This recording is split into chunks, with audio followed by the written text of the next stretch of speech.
di Ngobrol bareng Gus Miftah Los Rarawan.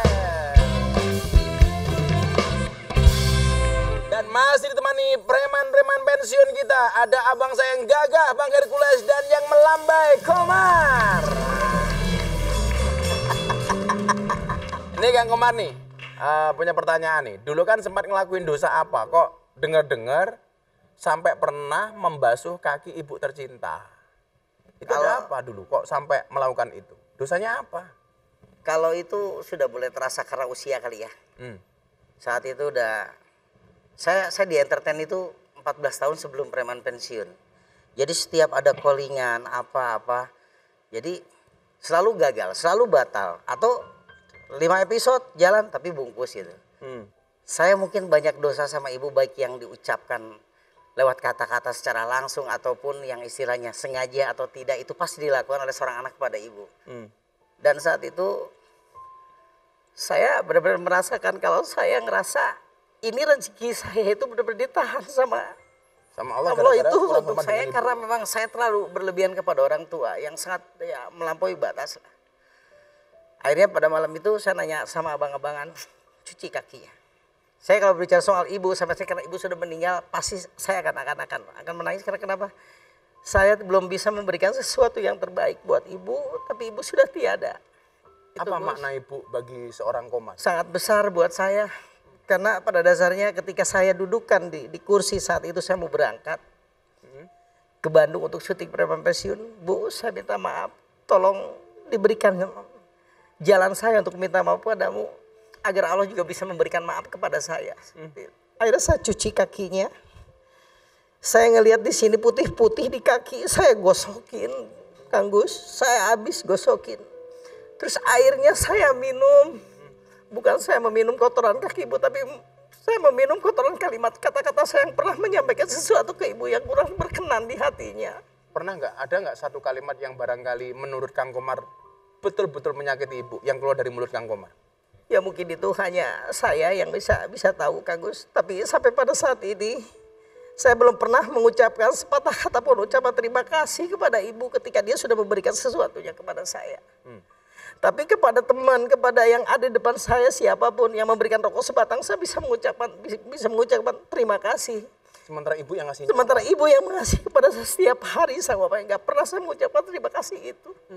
Jadi saya merasa begitu saya cuci kakinya, saya mandi airnya untuk paling tidak dengan dimandikan, paling tidak membasuh kotoran yang ada di tubuh saya.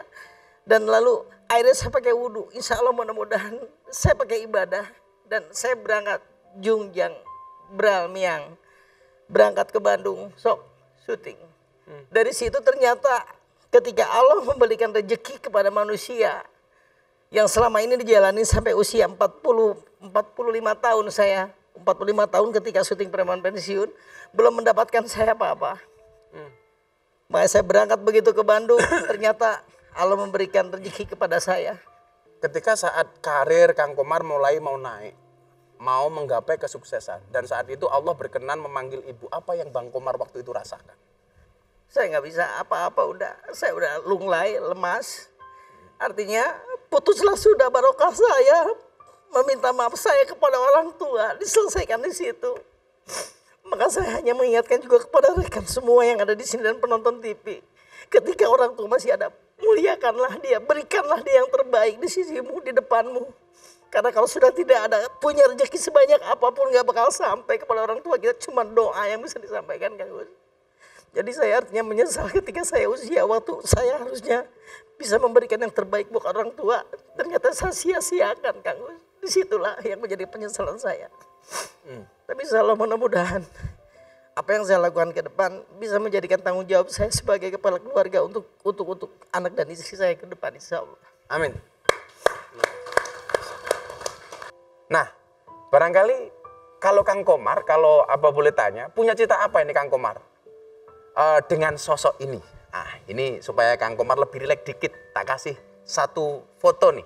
Nah, ini Kang Komar, coba dilihat. Nah, ini punya kenangan apa Kang Komar dengan beliau? Sangat banyak, Kang Gus.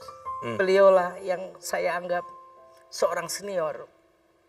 Seorang senior itu tidak perlu ngepretin anak buah. Seorang senior itu tidak perlu mukulin dan mencabuk atau mencaci maki yang di bawahnya.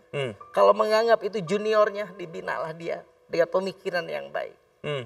Maka saya menganggap kepada beliau, beliaulah seorang yang besar yang tidak pernah menunjukkan kebesarannya.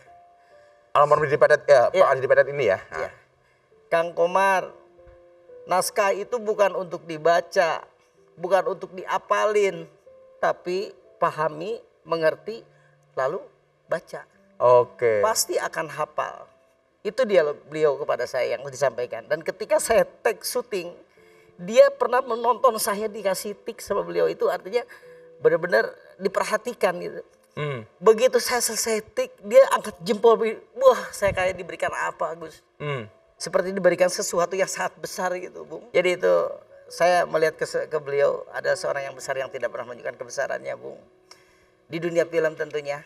Dan saya berpikir mudah-mudahan citra beliau itu bisa menempel kepada siapapun yang menjadi senior dan mengaku seorang senior.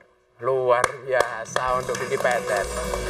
Sobat Kepo, masih ada banyak keseruan dari kisah Bang Hercules dan Kang Komar. Untuk itu jangan kemana-mana, tetap di Ngobrol bareng Gus Miftah.